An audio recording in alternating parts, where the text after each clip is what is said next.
Hello students, welcome back to my channel. How are you all? I hope you all are fine.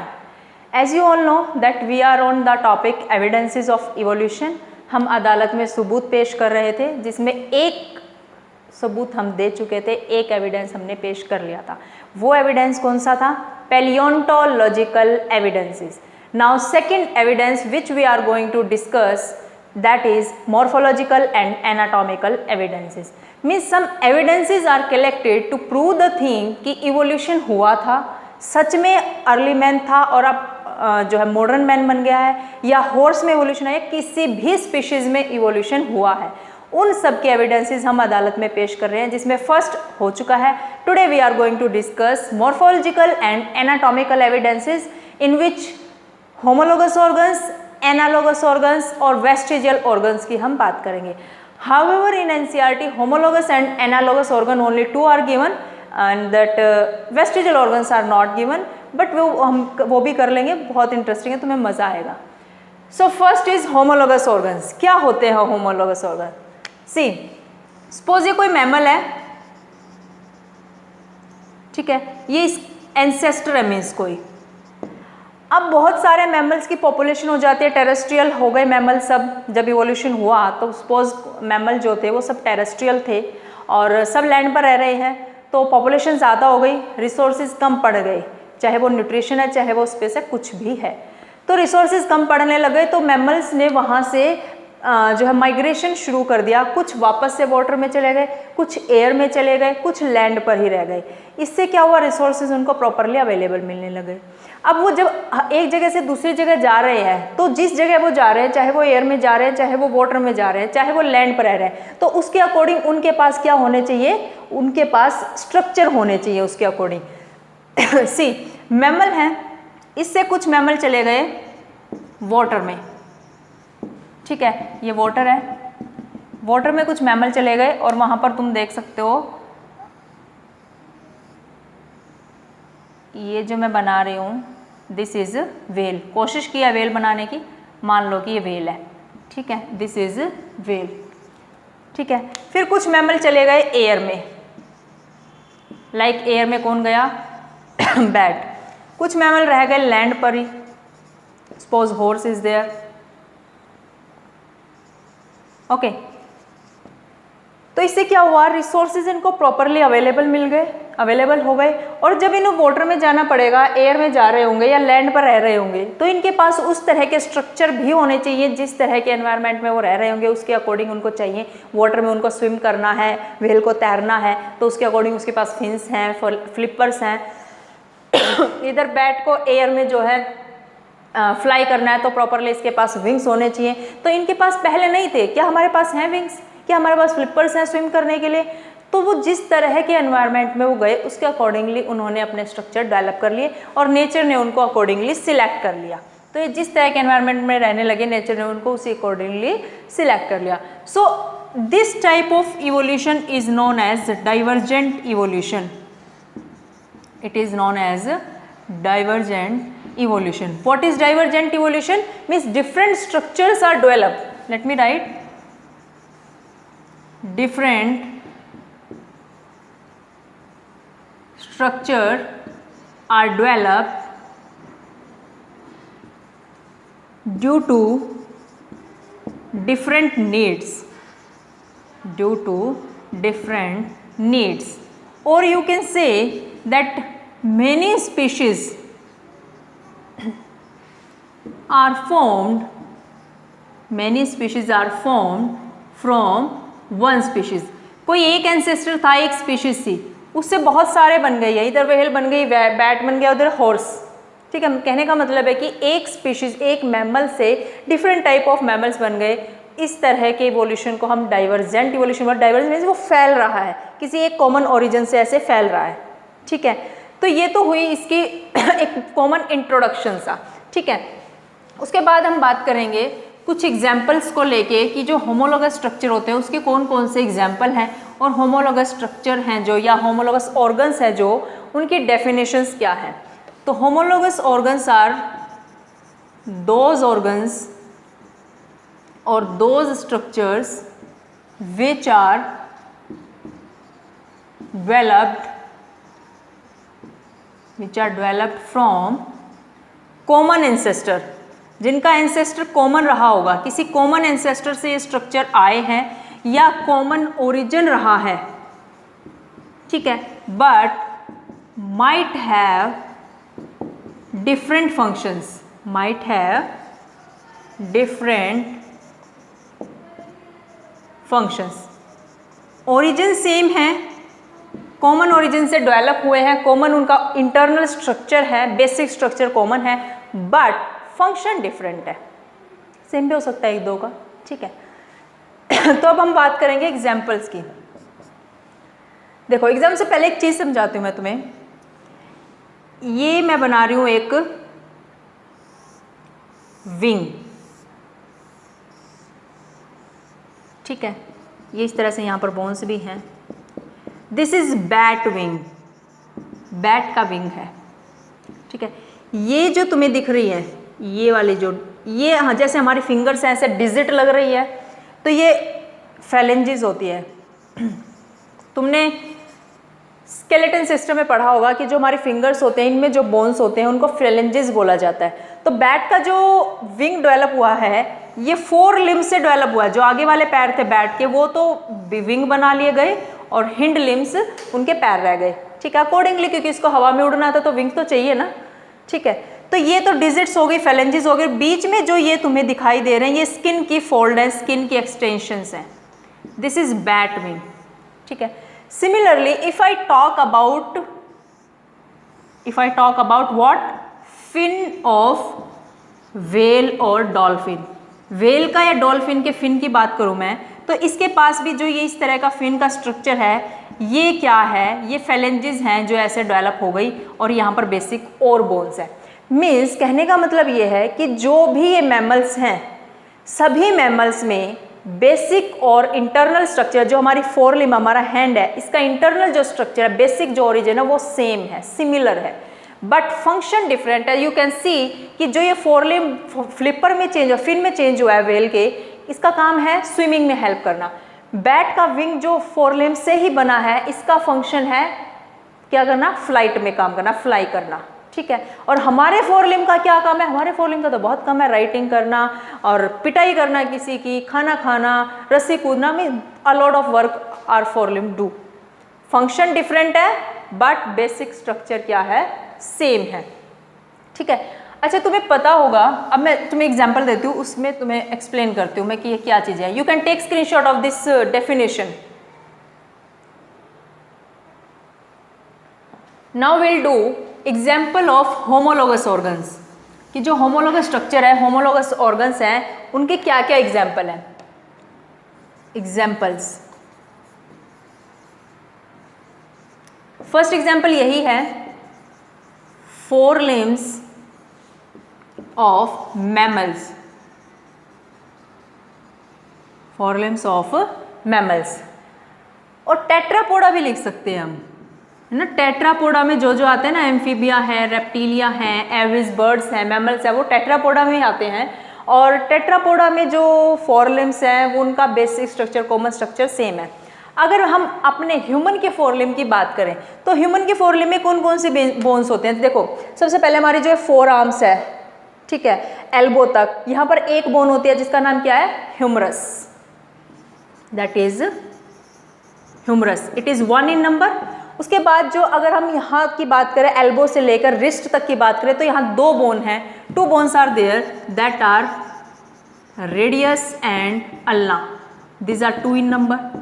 Then in our wrist, हमारी wrist में 8 bones हैं, उनका नाम है carpals, these are carpals, 8 in number. Then if you come to our palm, हथेली पे आते हैं, तो हमारी हथेली में कितनी बोन्स हैं, 5 बोन्स हैं, और उनका नाम है metacarpals, 5 bones. If you come to our digits, उंगलियों में आते हैं, फिंगर्स में आते हैं, तो उनका नाम है फेलेंजेस, और कितनी बोन्स हैं ये, 14, कितनी हो गई, 14, 15 to 17 and 8, 25 and 5, 30 bones in 1 hand and 30 bones in second hand. हमारे 4 लिम्स में कितनी बोन होगी टोटल, 60 बोन्स, ठीक है। तो 4 लिम्स ऑफ मैमल्स, सेम यही बेसिक स्ट्रक्चर अगर हम देखें व्हेल में भी ये ऐसे ही बोन्स है, यही स्ट्रक्चर है। बैट में भी यही बोन्स है, यही स्ट्रक्चर है। चीता में भी यही बोन्स है, यही स्ट्रक्चर है कॉमन। ह्यूमन के अंदर भी यही बोन्स और यही कॉमन स्ट्रक्चर है। मीन्स सेम सिमिलर जो उनका ओरिजिन है, सिमिलर स्ट्रक्चर है, बट फंक्शन उनका क्या है, डिफरेंट है। तो first example of homologous structure is this. Second example, एक ये प्लांट है इस तरह से, ठीक है, और इस प्लांट पे ऐसे ये टेंड्रिल लगी हुई है और यहाँ पर एक स्पॉट है। ये climber actually, it is climber which climb up, जिसको ऊपर चढ़ना है और इस टेंड्रिल की हेल्प से स्पॉट लेके ये ऊपर चढ़ेगा, ठीक है। ये कुकुरबिटा फैमिली है, कुकुरबिटा फैमिली का प्लांट है। सेकंड प्लांट है इस तरह से, ये और प्लांट मैंने बना रहा है यहाँ पर। इसमें थॉर्न्स है। थॉर्न्स क्या होते हैं भैया, कांटे, इसमें थॉर्न्स है। ये प्लांट किसका है, बुगनविलिया। बुगनविलिया, बुगनविलिया के बहुत ही सुंदर पिंक कलर के और वाइट कलर के फ्लावर्स होते हैं और इसके अंदर कांटे होते हैं, थॉर्न होते हैं। ना यू कैन सी क्लियरली, यहाँ पर कौन है, ये टेंड्रिल है जो क्या काम करती है, स्पोर्ट का, क्लाइंब अप, ऊपर चढ़ने के लिए। और यहाँ पर ये थॉर्न है जो क्या काम करता है, प्रोटेक्शन का, बचाता है। ये कोई भी एनिमल इनके ऊपर ग्रेज ना करे, इसको खाना जाए, प्रोटेक्शन का काम करता है। दोनों स्ट्रक्चर का डिफरेंट फंक्शन हो गया, but they have common origin. इनका ओरिजिन सेम है। कहाँ से ओरिजिनेट हुए हैं, जैसे ये कोई प्लांट है, ये इसके लीफ और यहाँ पर एक बड डेवलप होता है जिसका नाम है axillary bud. It is known as axillary bud. Means both tendril and thorn are developed from axillary bud, common structure, common origin, but function is different. It provides support, it provide protection. तो ये homologous structure होते हैं। I hope it is clear. I'll give some more example. You can take screenshot up to here. So two more example we will do. और एक दो और हैं छोटे छोटे, उन सब की हम बात करते हैं homologous structure में। Next जो example है, that is third example, it is of vertebrate heart. Vertebrates heart. Okay, see, ये एक फिश है। This is a fish. ठीक है, इसके यहाँ पर गिल्स हैं, ये सपोज गिल्स हैं, यहाँ इसका हार्ट है, ठीक है। हार्ट से ब्लड आएगा गिल्स में, for what purpose, for oxygenation, pure होने के लिए। हार्ट से ब्लड आएगा गिल्स में ताकि प्योर हो जाए और गिल्स से डायरेक्टली पूरी बॉडी में डिस्ट्रीब्यूट हो जाएगा, पूरी बॉडी में डिस्ट्रीब्यूट हो जाता है। This is single circulation of blood.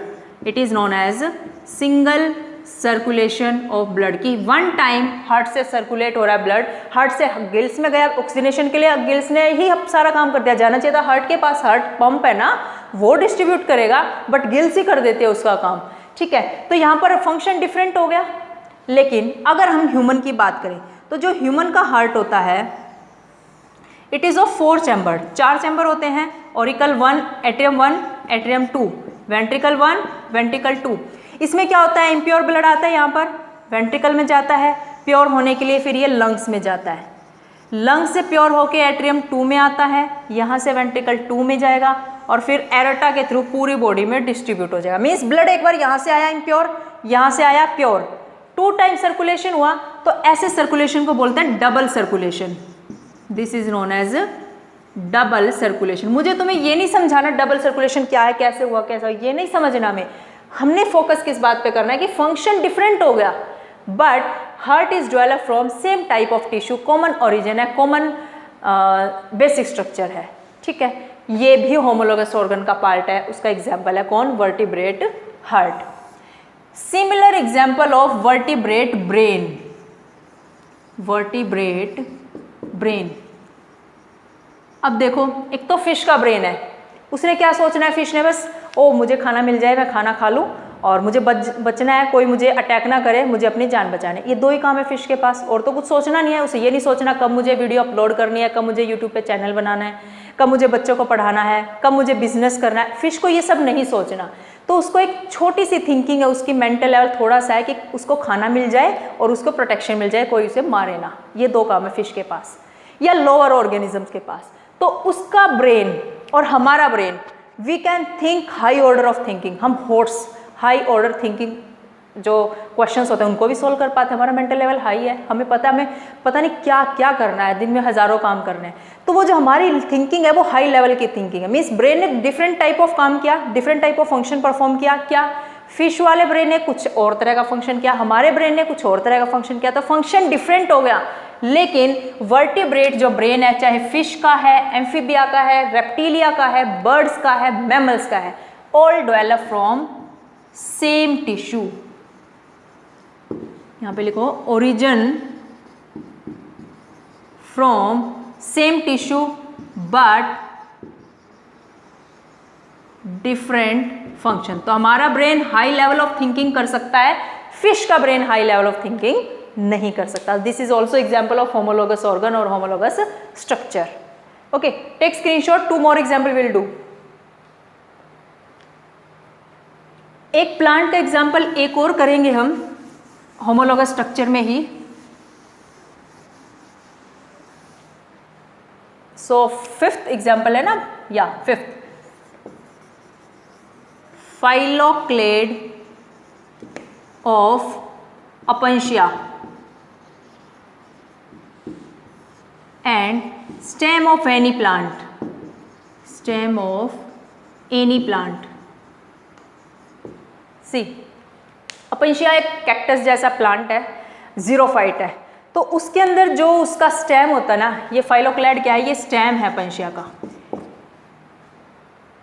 ये एक तो किसी भी प्लांट का स्टेम है, उसका काम क्या होता है किसी प्लांट का स्टेम का, उसको सपोर्ट प्रोवाइड करना। रूट तो एब्जॉर्प्शन कर लेंगी वाटर मिनरल्स का, ये स्टेम है, स्टेम किसी भी प्लांट को सपोर्ट प्रोवाइड करता है। तो यहाँ पर तो इस स्टेम का फंक्शन क्या होगा, to provide support. Here this phylloclade of Opuntia is thick and fleshy. Aloe vera का होता है जैसे थिक और फ्लैशी होता है, तो इसकी leaf thick and fleshy stem होता है, thick and fleshy stem. For what purpose, photosynthesis. इसका स्टेम क्या करता है, फोटोसिंथेसिस करता है। तो function is different but basic structure है तो स्टेम ही ना। ओरिजिन और बेसिक स्ट्रक्चर क्या है, same. It is also example of homologous organ. Next example, homology in genetic code. Homology in genetic code. अब जेनेटिक कोड में क्या होमोलॉजी या जेनेटिक कोड क्या होते हैं। If you want to study about genetic code, I already prepared this lecture. मैं lecture पहले deliver कर चुकी हूँ। You can go to description box, I will leave there the link which will lead to genetic code, जो तुम्हें genetic code वाले lecture तक पहुँचाएगा। मैं उस लिंक को डिस्क्रिप्शन बॉक्स में छोड़ दूंगी अगर किसी ने वो क्लास अटेंड नहीं की है, ठीक है। तो जेनेटिक कोड क्या होते हैं, जो क्या करते हैं, डिटरमाइन करते हैं कि कोई ट्रिपलेट के फॉर्म में होते हैं। CAUG जेनेटिक कोड है, ये मिथियोनिन अमीनो एसिड को कोड करता है। ये जेनेटिक कोड किस पर्पस के लिए होते हैं, किसी अमीनो एसिड को कोड करने के लिए। तो ये मिथियोनिन अमीनो एसिड को कोड करता है, चाहे ये जेनेटिक कोड फंजाई में है, whether it is in Protista और it is in human, bird, किसी भी एनिमल के अंदर अगर ये जेनेटिक कोड है तो ये मिथियोनिन को ही कोड करता है। तो ये भी क्या है, होमोलॉजी है, ठीक है। ऐसे ही होमोलॉजी इन प्रोटीन्स भी होती है। Homology in proteins. अब प्रोटीन्स में कैसे homology, see suppose this is the protein of human, ये हमारी प्रोटीन है, ह्यूमन प्रोटीन, ठीक है, इस तरह से। फिर एक ये प्रोटीन है, this is the protein of chimpanzee, ये चिंपैंजी की प्रोटीन है। डू यू नो, हम चिंपैंजी से नहीं बने हैं, हम मंकी से नहीं बने हैं, बट हम कजन्स हैं। चिंपैंजी हमारा कजन है ना, क्योंकि इनका कॉमन एंसेस्टर सेम है। कौन, ड्रायोपिथिकस, ये कॉमन एंसेस्टर है, इसी से चिंपैंजी बने, इसी से ह्यूमन बने हैं। तो हम आपस में कज़न है, हमारा एंसेस्टर सेम था, तो प्रोटीन भी सेम है। If you learn to know one thing कि ह्यूमन और चिंपैंजी में 98 से 99% प्रोटीन मैच करती हैं। 98 to 99% proteins are same in human and chimpanzee. Function में भी डिफरेंट, ठीक है, but this is homology. I hope all the things are clear about homologous structure and homologous organs. You can take screenshot, then we'll start analogous organs, or you can say analogous structure.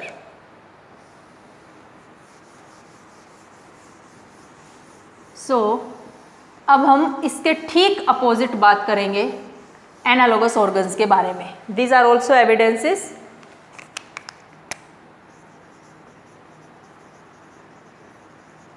Analogous organs. Now see one thing. यहाँ पर mammals थे, ठीक है। Mammal से एक mammal तो हवा में उड़ गया, बैट एयर में रहना शुरू कर दिया इसने। एक मैमल पानी में चला गया, वेल, इसको वाटर में रहने में मज़ा आ गया। बहुत सारे लैंड पे रह गए जैसे हॉर्स, ठीक है। ऐसे ही फिर बर्ड्स है। बर्ड्स में क्या हुआ, एक बर्ड तो हवा में ही उड़ रहा है, मतलब एक नहीं बहुत सारे, but I am taking example of just one. Crow हमने सपोज ले लिया है, पैरट ले लो, कोई भी ले लो बर्ड, ठीक है। इधर से एक बर्ड वाटर में रहना चाह रहा है, कौन है वो, penguin. He wants to live in water, उसको पानी में ही रहना है, ठीक है। अब इधर से एक बटरफ्लाई भी आ गई उड़ती उड़ती हवा में। बटरफ्लाई भी तो उड़ेगी, वो थोड़ा ना बैठी रहेगी। तो बटरफ्लाई, बैट, क्रो, पैरट, ये सब एयर में इकट्ठे हो गए, मिल गए। But do you know one thing, ये मैमल से निकल के आया, ये बर्ड से निकल के आई, और ये बटरफ्लाई कहाँ से आई, इंसेक्ट से। सबका कॉमन ओरिजिन सेम हो गया। जो ओरिजिन था, जो ओरिजिन प्लेस थी, जो बेसिक स्ट्रक्चर थे, वो सबके सेम नहीं, डिफरेंट हो गए। ये मैमल से आया, बर्ड से, और ये इंसेक्ट से। सबका जो ओरिजिन था वो डिफरेंट हो गया, लेकिन फंक्शन सेम है। बटरफ्लाई भी उड़ रही है, इसके विंग्स हैं, ये भी उड़ रही है।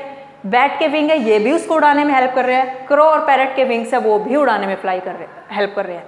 तो ऐसे इवोल्यूशन को बोला जाता है convergent evolution. It is known as convergent evolution. You know meaning of converge, meet करना, एक जगह पे जाके मिल जाना। अलग अलग कैटेगरी से आए थे, बट ये हवा में जाके इकट्ठे मिल गए। तो this evolution is convergent evolution. Convergent evolution में क्या कहेंगे, different structures from different origin, different structure from different origin perform similar function, perform similar function। इनके अंदर फंक्शन की सिमिलैरिटी है, बट एनाटॉमिकली डिफरेंट है। बेसिक जो इनका स्ट्रक्चर है, इंटरनल जो स्ट्रक्चर है, वो डिफरेंट है। This is analogous organ and इसी को बोलते हैं कन्वर्जेंट इवोल्यूशन। ऐसे ही यहाँ पर देखो, ये मैमल जो था, वेल है जो, ये पानी में आई है, वाटर में आई है। इसने अपने फिन्स, फ्लिपर्स डेवलप कर लिए स्विमिंग के लिए। पेंगुइन भी वाटर में आ गया है। अब देखो, ये डिफरेंट ओरिजिन है, इसका डिफरेंट ओरिजिन है, बट फंक्शन इनका सेम है। इनके जो फ्लिपर्स हैं स्विमिंग का, ये एनालोगस ऑर्गन्स होते हैं which have different basic structure, anatomically different, but they perform same function. You can take screenshot, फिर हम कुछ फर्दर मोर एग्जाम्पल्स की बात करेंगे। Now some examples of analogous organs which are important from your exam point of view. First example, bird wing and insect wing। insect कोई भी, जैसे butterfly, cockroach, कोई भी लिख लो। बर्ड्स के विंग बोन्स के बने हैं, फोरलिम्स हमने बात की थी, फोरलिम्स ने विंग्स बनाए हैं। इंसेक्ट्स के विंग काइटिनस स्केलेटन से बने, काइटिन के बने हुए स्केलेटन से बने। काइटिन की जो है एक्सटेंशन है ये। फंक्शन क्या है विंग्स का, फ्लाई करना। फंक्शन सेम हो गया, स्ट्रक्चर डिफरेंट हो गया। Second example, eye of octopus. Octopus किस में आता है, सिफेलोपोड्स में, cephalopods. And eye of mammal. अब आई है, आई का क्या काम होता है, देखना, perception of visual stimulus, perception of visual stimulus. Function is same, function same है, बट इनका बेसिक स्ट्रक्चर जो है डिफरेंट है, एनालोगस ऑर्गन हो जाएगा। थर्ड एग्जाम्पल, फाइलोक्लैड ऑफ अपंशिया, थोड़ी देर पहले हमने बात की थी इसकी। ये जो एग्जाम्पल है ये बहुत कंफ्यूज करता है। होमोलोगस ऑर्गन में भी आया था, लेकिन वहां पर हमने इसका कंपैरिजन किसी दूसरे प्लांट के स्टेम से किया था। यहां पर इसका कंपैरिजन हम लीव्स से करेंगे, लीव्स ऑफ एनी प्लांट। अब लीव्स का फंक्शन क्या होता है? फोटोसिंथेसिस, तो लीव्स तो फोटोसिंथेसिस करेंगे ही, फोटोसिंथेसिस। बट यहाँ पर जो फाइलोक्लैड है, ये जो स्टेम था उपंशिया का, ये भी मॉडिफाई हुआ है क्या काम करने के लिए? फोटोसिंथेसिस करने के लिए। ये भी क्या करेगा? Photosynthesis. Now you come to know कि बोथ हैव सेम फंक्शन, दोनों ही फोटोसिंथेसिस का काम कर रहे हैं, बट स्ट्रक्चर इज डिफरेंट। वो स्टेम है, वो लीफ है, इंटरनल स्ट्रक्चर अलग है। ठीक है, next sweet potato. Now what is sweet potato? क्या होती है? खाई होगी सभी ने। And potato, sweet potato is शकरकंद, पोटैटो इज आलू, पता है सभी को। Sweet potato is root modification, ये रूट मॉडिफाई हुई है, सबको पता है। ये बिलो सॉइल ग्रो करते हैं, ये भी बिलो सॉइल, सॉइल के नीचे, जमीन के नीचे से हम इनको निकालते हैं। पोटैटो स्टेम मॉडिफिकेशन है। ठीक है, फंक्शन दोनों का क्या है? Storage of food, storage of food, food को स्टोर करना, ये फंक्शन है इनका। Function is same, structure is different. वो रूट से मॉडिफाई हुई है, वो स्टेम से मॉडिफाई हुई है। ठीक है, so these are some examples of analogous organs. Analogous ऑर्गन्स कौन से होते हैं? Which have different internal structure, different basic structure, but similar function. Function उनका सेम होता है, लेकिन स्ट्रक्चर उनका डिफरेंट होता है। ऐसे स्ट्रक्चर्स को, ऐसे ऑर्गन्स को हम क्या बोलते हैं? Homologous organs, homologous structures. These are some examples, you can take screenshot. Okay, now last topic for today is vestigial organs. Vestigial organs के बारे में nothing is given in NCERT. NCERT में कोई बात नहीं की गई है, बट फिर भी हम कर लेते हैं। बहुत इंटरेस्टिंग है, मज़ा आएगा तुम्हें पढ़ने में। क्या पता कभी किसी एग्ज़ाम में पूछ लिया जाए, किसी मेडिकल कॉम्पिटिटिव एग्ज़ाम में कभी पूछ लिया जाए। वेस्टिजियल ऑर्गन्स, वेस्टिजियल ऑर्गन्स वो ऑर्गन्स होते हैं जो कभी हमारे एंसेस्टर्स में थे, हमारे पूर्वजों में थे, और अभी वो हमारी बॉडी में हैं, लेकिन रिड्यूस्ड फॉर्म में है। रिड्यूस्ड फॉर्म मीन्स बहुत साइज डिक्रीज हो गया है, उनका कोई काम नहीं है। एंसेस्टर्स यूज़ करते थे, जो हमारे अर्ली मैन था वो यूज़ करता था, बट अब हम उसको यूज़ नहीं करते हैं। देखो, vestigial organs which are in reduced form now but were in use in ancestors. ancestors में उनका यूज़ था, बट अब इनका कोई यूज़ नहीं है। सबसे फर्स्ट एग्जाम्पल हम कौन सा करेंगे? Nictitating membrane, nictitating membrane which is also known as third eyelid. It is known as third eyelid. हमारी कितनी आईलिड होती हैं? दो आंखें हैं, दो ही आईलिड होती है, पलक होती हैं जो, ठीक है, प्रोटेक्शन का काम करते हैं, आंख में पानी ना घुस जाए, कुछ और धूल मिट्टी ना घुस जाए, प्रोटेक्शन का काम करते हैं पलकें, आईलिड्स। तो ये कौन सी थर्ड आईलिड है? हमारे तो दो ही है, थर्ड कौन सी है? देखो, सपोज ये आई है, ठीक है, और एक आई यहाँ है, जो ये बीच में नोज वाला पार्ट यहाँ पे आ जाएगा। जो यहाँ पर तुमने पिंकिश ऑर्गन देखा होगा, पिंकिश पार्ट होता है हमारी आई का, दिस इज थर्ड आईलिड और this is nictitating membrane.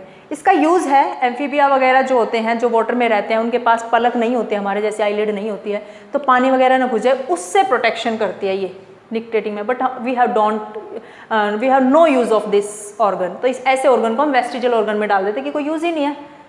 Second example, vermiform appendix. Vermiform appendix, appendix तो सभी ने सुना होगा, बोल देते हैं ना, उसका अपेंडिक्स का ऑपरेशन हुआ है, उसको अपेंडिक्स का ऑपरेशन हुआ है। अपेंडिक्स का ऑपरेशन का मतलब है उसकी जो अपेंडिक्स पार्ट है बॉडी का उसमें इन्फेक्शन हो गया था किसी वजह से, इसलिए ऑपरेशन करके उसको सर्जरी से बाहर निकाल दिया गया, क्योंकि इसका कोई यूज़ ही नहीं है ना हमारी बॉडी में। क्यों यूज़ नहीं है?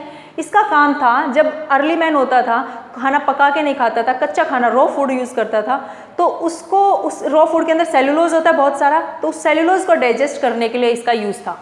But nowadays we are using cooked food, raw food हम खाते नहीं है ज़्यादा, तो इसका कोई यूज़ नहीं है। ये रिड्यूस्ड फॉर्म है हमारी बॉडी में, कुछ कहता नहीं है, बस पड़ा रहता है हमारी बॉडी में। ठीक है, जब भी कोई इन्फेक्शन होता है तो इसको हम निकाल फेंकते हैं सर्जरी से। ठीक है, थर्ड एग्जाम्पल वेस्टिजियल ऑर्गन का, पिन्ना, ऑरिक्यूलर मसल्स, ऑरिक्यूलर मसल्स। अब पिन्ना क्या है? जो हमारा आउटर ईयर है ना, आउटर ईयर, इस आउटर ईयर को क्या बोलते हैं? पिन्ना। तुमने देखा होगा बहुत सारे ऐसे एनिमल्स हैं जो पूरा का पूरा अपना कान हिला देते हैं, किस लिए? To perceive the sound, to receive the sound. But हम नहीं करते हैं ऐसा, हम पूरी गर्दन घुमा लेते हैं साउंड रिसीव करने के लिए, डिफरेंट डायरेक्शन में देखने के लिए, सुनने के लिए कि क्या हो रहा है। तो हमारी पिन्ना में जो ऑरिकुलर मसल्स हैं उनका हमारी बॉडी के अंदर, ह्यूमन बॉडी के अंदर कोई यूज़ नहीं है। तो ऐसे ऑर्गन क्या होते हैं? Vestigial organs. तो हम पहले ह्यूमन के एग्जाम्पल कर रहे हैं, ह्यूमन में कौन कौन से वेस्टिजियल ऑर्गन्स हैं। ठीक है, next example, mammary glands in man, mammary glands in man. Man के अंदर मेमोरी ग्लैंड्स का कोई यूज़ नहीं है, बट फिर भी ये रिड्यूस्ड फॉर्म में होती हैं। फीमेल को फीड कराना होता है ना बेबी को, उनमें तो मेमोरी ग्लैंड डेवलप होते हैं, बट मेल के अंदर इसका कोई यूज़ नहीं है, तो उनकी बॉडी में रिड्यूस्ड फॉर्म में होते हैं। ऐसे ऑर्गन्स होते हैं वेस्टिजियल ऑर्गन, जिनका कोई यूज़ नहीं है। ठीक है, ऐसे ऐसे 100 ऑर्गन्स हैं ह्यूमन बॉडी के अंदर। कुछ स्टडीज़, कुछ साइंटिस्ट ऐसा बोलते हैं कि 100 ऐसे ऑर्गन है ह्यूमन बॉडी में जिनका कोई यूज़ नहीं है। तो हमें इतने ज़्यादा नहीं करना है, बस बेसिक से जो कॉमन्स हैं उनके बारे में बात करनी है। ठीक है, अब एक दो एनिमल ऐसा है जिसके अंदर वेस्टिजियल ऑर्गन होते हैं, एक दो एनिमल की भी बात कर लेते हैं। For example Python, it is develop from reptile, ये रेप्टाइल से बना है, इसके फोरलिम्स होते थे, लेग्स होते थे, but nowadays it is not having forelimbs, not having legs, because अभी इसको कोई इसका यूज नहीं है भी तो ये रिड्यूस्ड फॉर्म में है पाइथन के अंदर। ठीक है, ऐसे ही splint bones in horse, splint bones in horse, horse के अंदर स्प्लिंट बोन्स होती हैं, इसका भी उनके अंदर कोई यूज नहीं है। तो ऐसे ऑर्गन्स को बोलते हैं vestigial organs. You can take screenshot.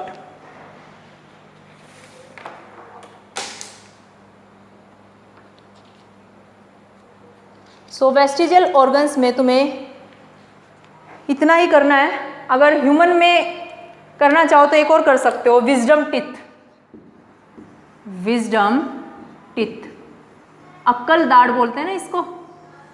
कब आती है ये? 18 to 20 ईयर्स की एज में आती है, और कईयों में तो आती भी नहीं है। आ जाती है तो कोई यूज़ भी ना आए, बेशक ना आए, हमें क्या ज़रूरत है। कई लोग तो ऐसे बोलते हैं कि अब बुद्धि आई है इसको, विजडम टिथ आ गया है ना 18-20 ईयर से। This is not that thing, ये रिड्यूस्ड फॉर्म में होती है, इसका कोई यूज़ भी नहीं है। थर्ड मोलर या लास्ट मोलर होता है हमारी जो टूथ, वो विजडम टिथ होता है। ठीक है, नहीं आए तो कोई प्रॉब्लम नहीं है, आ जाए तो भी कोई प्रॉब्लम नहीं है, क्योंकि ये तो वेस्टिजियल ऑर्गन, इसका कोई यूज़ अभी नहीं है। ठीक है, और हाँ, बस तुम्हें यही करना है। एक यहाँ पर एक और कर सकते हो, जो फ्लाइटलेस बर्ड्स है ना, फ्लाइटलेस बर्ड्स, जो उड़ते नहीं है, जो बर्ड्स उड़ते नहीं है, उनके पास विंग्स का क्या काम, फेदर्स का क्या काम। ठीक है, तो ये भी वेस्टिजियल ऑर्गन्स में आएंगे, इनके विंग्स, फ्लाइटलेस बर्ड्स के wings. So this was all about today's lecture. Morphological and anatomical evidences हमने किए, और उनमें होमोलोगस ऑर्गन्स, एनालोगस ऑर्गन्स और वेस्टिजियल ऑर्गन्स की हमने बात की। I hope today's content is very clear to you. Even then, if you have any doubt, then you please leave it in comment box, and please give me suggestions if any improvement is required. Next thing I want to tell you that in our next video we will discuss about embryological evidences, and we will try biochemical and physiological evidences also. हम उस video में कर लें, उस lecture में कर लें. So embryological evidence के लिए be ready. And if you really like my content, then please press the like button. Also subscribe my channel for upcoming videos. Thank you everybody.